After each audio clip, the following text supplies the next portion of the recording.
Hello and welcome to Meade Week. I'm Brian Spann. It's a special Halloween edition. We'll take a look at how Fort Meade is celebrating the holiday. Also, the Sergeant Major of the Army makes the rounds. The bagger licensing program resumes. These stories and more, but first, every year awards are presented to neighborhood homes with the best Halloween makeover. Pacerne Military Housing will announce winners on Halloween in its annual competition on Monday. But in the meantime, I decided to take our cameras out to scope out some of the competition. One thing I know for sure, there's a lot of base housing on Fort Meade. I think I hit every street, but my apologies if you're not in my top three.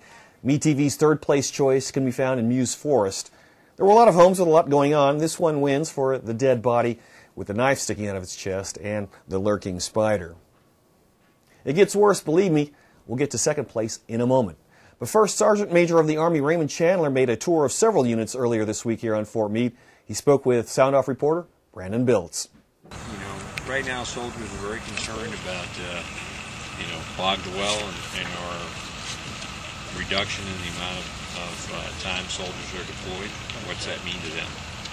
The drawdown, obviously, the impact of 50,000 soldiers leaving the Army, and how does that impact them and their family, career decisions? The Sergeant Major went on to talk about several issues, including retirement, saying retirement is a big issue right now with the idea of making changes in any of the retirement plans that are out there for the soldiers.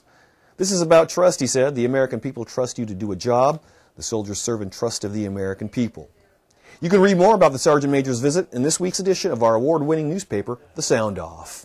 The Fort Meade Facebook Town Hall earlier this month elicited hundreds of comments on dozens of issues facing the installation. One issue brought up was the pedestrian gate between Meade Senior High School and Fort Meade.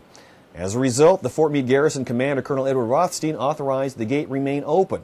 The move went into effect October 18th, with the gate remaining open now from 6 a.m. to 6 p.m.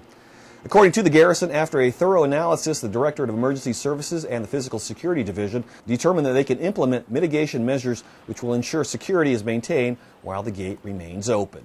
In other news, the garrison is resuming registration for the Commissary Bagger program. Licensing takes place next Monday through Friday. That's October 31st through November 4th, right here in the Fort Meade Public Affairs Office at 4409 Llewellyn Avenue. There are 2 sessions each day, 9:30 to 11 in the morning and from 1:30 to 3:30 in the afternoon. If you want a commissary bagger's license, you must come during one of these times. Active duty personnel, their family members, and retirees are eligible. Once again, come to 4409 Llewellyn Avenue Monday through Friday of next week. Meanwhile, the combined federal campaign continues through mid-December.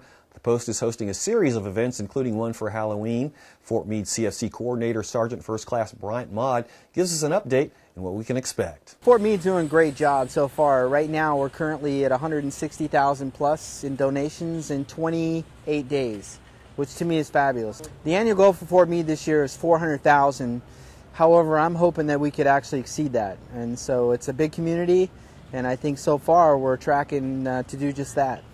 Today, the pumpkin carving contest is just one of 3 events that we're doing here on Fort Meade this year. We thought we'd just raise a little extra awareness. And so far we've got a few units who've stepped up and have put in some pumpkins, and we're hoping many more will step in. So far so good. Time to continue our look for the most haunted house on Fort Meade. Meade TV's second place goes to, I believe, the Dillmans of Meuse Forest. I don't know their name for sure, but gravestones mark the bodies of the family. This one wins for the sheer thrill of spitting at death in the face. Our number 1 choice in a moment. First, the Garrison Chaplain's Office is hosting the annual Hallelujah Festival on Halloween from 6 to 8 p.m. in the Fort Meade Pavilion. Kids ages 3 to 12 can enjoy a fun Halloween alternative with food, fun, and games. No scary costumes are allowed. For more information, contact the Fort Meade Religious Support Office at 677-0386. Halloween is Monday, of course, but it's really just the beginning of the holiday season. And in certain economic times, holiday giving programs can really make a difference. Whether you give through organizations like the USO or Army Community Service, every little bit helps. For more information on deadlines and how you can help this holiday season, go to our homepage at www.ftmeade.army.mil/holidays. Finally, our Meade TV Halloween Haunted Home winner is the Casa Diaz in Meuse Forest. As I said earlier, there were a lot of homes where it looked like the local party store threw a party on the front lawn, so I decided to look for something a little different. Casa Diaz is our winner. Why? Skulls abounded on Fort Meade lawns, but this was the only baby's skull I found. Pretty creepy. So there you have it. We'll see if any of our choices match up with the Garrison's winners on Monday. A note about the weather forecast for Halloween. It looks good with clear skies and a high around 60 degrees. However, there is a winter storm watch in effect for tomorrow. That's Saturday. The National Weather Service says that now snow is a possibility. For some perspective, Baltimore City has not recorded any snowfall in October since 1903. Enjoy. That's Meade Week for this week. I'm Brian Spann. For everyone at Meade TV and the Fort Meade Public Affairs Office, have a great weekend and a great Meade Week.